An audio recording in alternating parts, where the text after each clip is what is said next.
Chapter 17. Mud paced the room, figuring his lockpicks. No closed library or cryptic rooms would stop him from getting the pendant at Saint Shannara. It couldn't. Hera had wilted onto a chair upon hearing Iridan's translation of the runes, but now she was up and busy again, ushering Iridan over to the table and offering him the delicious-smelling roast she saved. Iridan hesitated before climbing onto the chair. "Why are you helping me?" he asked. "Why shouldn't we help you?" Hera said, wrapping her arms around him, giving a tight squeeze, and disposing him on the chair. "Now eat up. But don't make yourself sick. You'll get breakfast tomorrow, too, so don't worry." A look of annoyance slipped across Eridan's face, but he smiled again before Hera could see it. "Thank you, Hera," he said, giving Mud a questioning look as if to ask if she were always like this.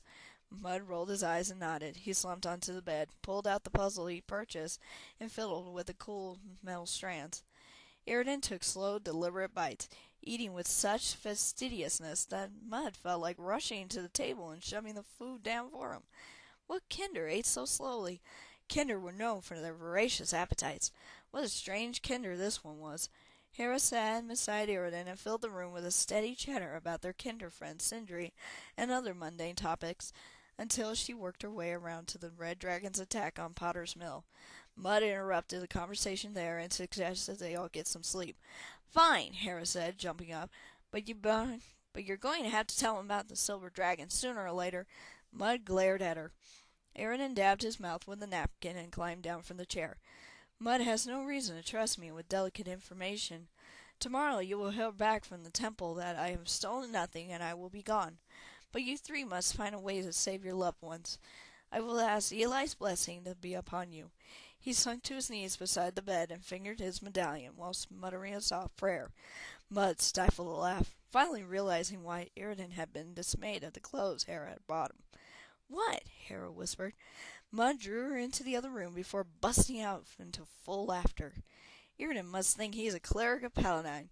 He'd have been happier if you had gotten him a white robe." "What's so funny about that?" Hera put her hands on her hips and glared at Mud. "Perhaps he is." Mud pulled himself together. "I've never heard of a Kinder cleric. Have you? Not that I mind. He can be a cleric if he wants. Sorry I laughed." "Good night, Mud," Hera said firmly, pushing him back into his own room. Mud gave her a hug and retreated, still chuckling under his breath. Iridan finished his prayer and stood, hovering beside the bed. There was only one bed and 3 people to share it. "Go ahead and have it," Mud said. "I'm just as happy on the floor." He got out his bedroll and spread it in front of the door. Iridan slipped under the covers, but his eyes remained open. Grumbling, Drakecutter laid down in front of the fire and fell asleep. Soon his snores resonated through the room. Mud tossed and turned on his bedroll, fingering his lockpicks, waiting for Iridan to sleep. Finally he gave up, threw the blanket off, and stood. "I'm going downstairs for a bit," he whispered. "Keep your eye on Drakecutter while I'm gone." Iridan blinked in surprise. "Why? Don't you trust him?" "Yes, I trust Drakecutter." Mud stared at the sleeping dwarf for a moment. "I just don't know if he is Drakecutter. The Red Dragon is working with a human or a civic draconian. You know, a shape-changer. Drakecutter was separated from us for a while." Mud shrugged. "It makes me nervous." Iridan shuddered. "Draconians. Foul beasts. Drakecutter seems genuine dwarf to me, but I'll be cautious just the same." Mud slipped out of the door, grinning. Cautious could hardly be used to describe any Kinder. Downstairs, a fire still burned in a large stone fireplace in the common room. One of the other guests sat huddled beside it, with the hood of his cloak drawn down over his face.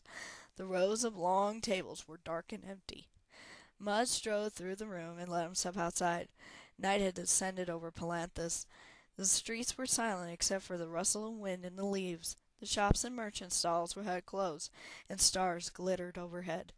Mud kept in the shadow of the trees that lined the road as he made his way back to the library. City smells still lingered on the air, the scent of horses and humans, the faint odor of cherry pie and roast chicken. A door slammed somewhere far off. Mud jumped. This wasn't like sneaking around Potter's Mill. Here, city guards patrolled the streets, and he probably wasn't the only person outside at this hour.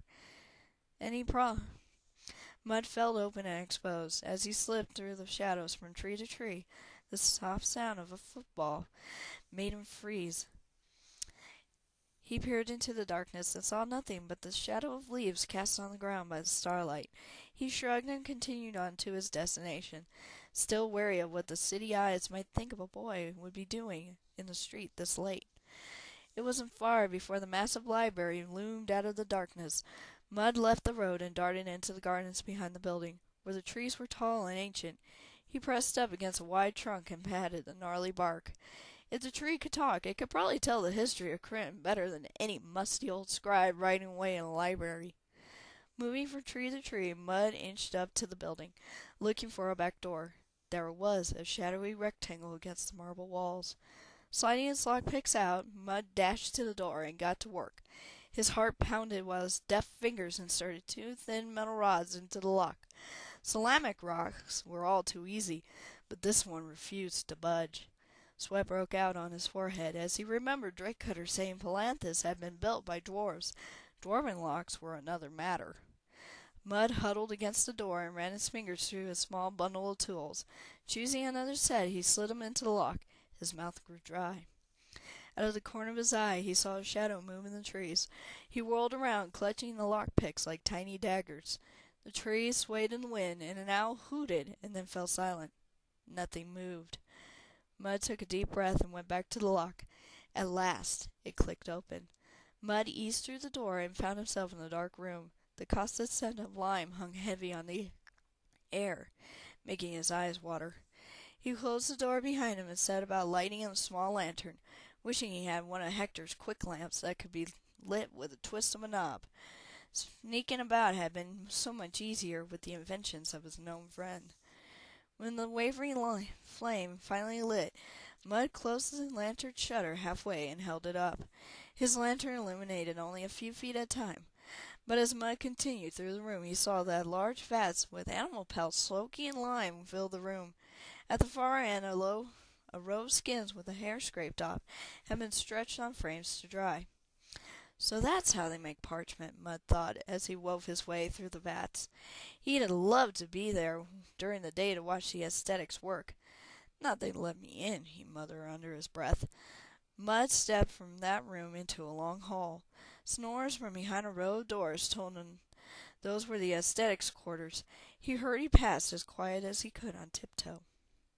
Near the end of the hall, a set of ornately carved double doors caught his attention. These, too, were locked, but he got through them faster now that he had figured out the back door lock. Excitement rushed through him. Beyond the doors lay the forbidden library, forbidden to everyone but him. The door swung open. He'd gotten in. Now he only needed a chance to glance through the books, until he found mention of the dragon pendant. Mud held his lantern, and in the circle of light it cast around him he saw a tall bookshelf ornamented in the same style as the doors. He ran his fingers along the smooth wood, feeling the leaves and flowers and ceramic symbols that had been carved into it. The room smelled like polished wood and ancient leather. Grinning, Mud started along the shelf, examining each precious book. The first was a manual about proper fishing methods and newsweed. Another gave detailed descriptions of the anatomy of various frogs. It took him half an hour to go through a dozen books, but he didn't find anything useful. No problem. There were still at least 50 more books. He took a couple of steps along the bookshelf, just reading the titles. Nothing looked promising. He was surprised to see that the bookshelf continued farther into the darkness. "Let's just see how many chances I have to find this," he whispered to himself. He took a few more steps. The bookshelf kept going. More steps only showed more of the same bookshelf. He walked faster, forcing his eyes to scan the titles of books he passed. Still, the ornate bookshelf continued on into the darkness. He broke into a run, disbelief welling up in him. The books couldn't go on forever, but they seemed to. He was panting hard by the time he reached the end of the bookshelf. He lifted his lantern and saw more bookshelves on either side of the first. "How many are there?" he said. He started running along the ends of the bookshelves. He counted 1, 2, 3, 4, 25, 29, 100. He reached the library wall and found it lined with canisters filled with scrolls. He slumped against the last bookshelf and groaned. He'd never imagined so many books. He knew it was called the Great Library, but he figured it might have a couple hundred or so books. That would be a lot more than Mayor Shelton had in his library. Mud could search through these books until he died of old age before he found any reference to the dragon pendant. This far back in the library, the musty scent and parchment and leather bindings hung heavier in the air, as if these books and scrolls were older than those by the door. Mud's heart raced. Now what? Shannara's life depended on him finding the dragon pendant. Swallowing the bitter taste in his mouth, he set the lantern on the floor and pulled a heavy book from the shelf. The cover was thick and rough, and the pages crackled as he opened them. He couldn't read the flowing script inside. He'd never even seen the language before. Defeated, he put the book on the shelf and shuffled back the way he'd come. Before he got very far, he heard voices in the hall. "There's someone in the library. I hear scuffling," a man said, probably an aesthetic. "Rats again, do you think?" a woman answered. "I haven't seen any in the traps for a long time," said the man. "Look, the doors are open." The woman's voice went from curious to alarmed. Mud blew out the lantern and flattened himself against the bookshelf. Two aesthetics hurried in, both carrying lamps that sent slivers of light between the long shelves and deepened the shadows beyond them. End of chapter 17.